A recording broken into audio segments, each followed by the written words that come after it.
I'm Nick Snow, watching Government for Oil and Gas Journal in Washington, D.C. James R. Schlesinger probably had seen nearly every kind of U.S. energy policy tried by the time he died of complications from pneumonia on March 27th. He was 85. Tapped by President Jimmy Carter to head the newly formed U.S. Department of Energy in 1977, Schlesinger already had been Defense Secretary and Central Intelligence Agency Director. His strong interest in national security and international affairs fit well with his new assignment. Dr. Schlesinger took the helm of the new DOE when U.S. and global energy markets were undergoing a radical change, said Ernest J. Moniz, the current U.S. Energy Secretary.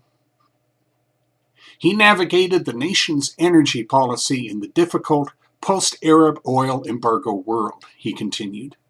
He was here for the passage and evolution of some of our most fundamental environmental laws, many of which affected how we produce and consume energy. He established the nation's strategic petroleum reserve, and he supported programs that helped enable the growth of the U.S. solar industry and oil and gas boom we are seeing today. Schlesinger pushed to end interstate natural gas price controls and reduce crude oil imports. He left the administration when Carter reshuffled his cabinet in July 1979. He quickly became one of Washington's leading energy experts, providing fresh and thoughtful insights.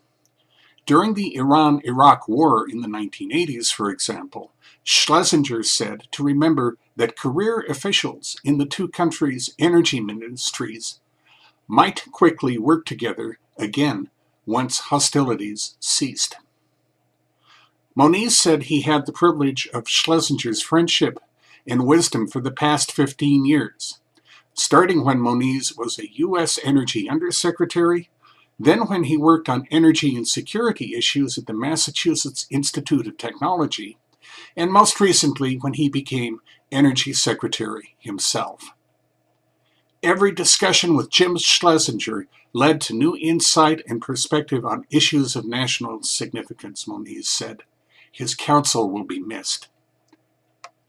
Schlesinger frequently was in the audience at Washington think tanks' energy policy events, and moderators often asked him to comment.